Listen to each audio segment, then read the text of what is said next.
ایک لڑکی کی شادی ہو رہی تھی. وہ دلہن بن کر سجی ہوئی تھی. اچانک اس کی ماں اس کے پاس آئی اور اپنی بیٹی کو سمجھانے لگی.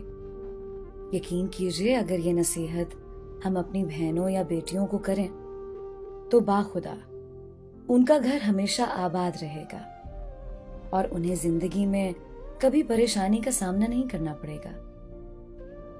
ماں اپنی بیٹی سے کہتی ہے کہ تم نے جو کچھ کھایا پیا کبھی وہاں جا کر اس بات کا ذکر نہ کرنا کہ تم نے اپنے ماں باپ کے گھر اچھا کھایا اور یہاں تمہیں اچھا کھانے کو نہیں مل رہا. پیٹ میں جو چیز چلی جائے کچھ ہی گھنٹوں بعد اس کی لذت ختم ہو جاتی ہے اور یاد ہی نہیں رہتا کہ کب ہم نے کیا کھایا تھا. کھانے پر کبھی کسی کے ساتھ بحث نہ کرنا. جو مل جائے شکر کر کے کھا لینا.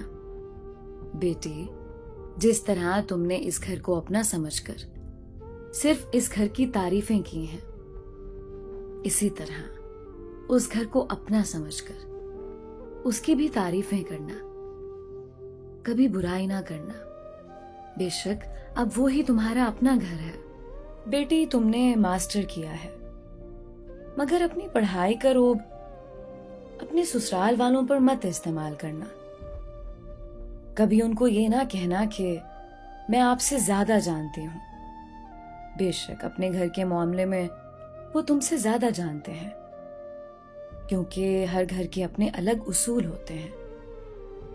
بیٹی، شوہر کو کبھی پیٹھ دیکھ کر نہ سونا کیونکہ اللہ پاک عورت کی اس حرکت سے ناراض ہوتے ہیں. اے میری پیاری بیٹی، روٹنا اس حد تک کہ اگر وہ ایک دفعہ منانے کی کوشش کرے تو مان جانا، اور اگر وہ 1,00,000 دفعہ بھی نہ مانے تو 1,00,000 دفعہ پھر ایک بار کوشش کرنا. کبھی شوہر سے ایسی ڈیمانڈ مت کرنا جو اس کی حیثیت سے بڑھ کر ہو. اس کی مجبوریوں کا احساس کرنا. جب تک سسرال والوں کے اصولوں کو سمجھ نہ جاؤ تب تک اگر کسی چیز کو استعمال کرنا ہو تو ان سے پوچھ کر استعمال کرنا.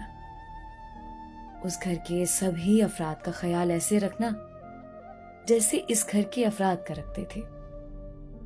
میری یہ نصیحتیں اپنے دوپٹے سے باندھ لینا. شادی کے بعد نہ تو تمہارے سر سے دوپٹہ سرکنے پائے اور نہ ہی یہ نصیحت ہے. دوستو، کیا ہی کمال کی نصیحت ہے. اگر ہر ماں اسی طرح سے یہ نصیحتیں اپنی بیٹی کو کرے تو اس کی زندگی نہ صرف اچھی گزرے بلکہ سسرال میں وہ ملکہ کی طرح حکمرانی کرتی رہے گی. میری دعا ہے کہ اللہ تعالیٰ تمام بیٹیوں کے نصیب اچھے فرمائے. آمین.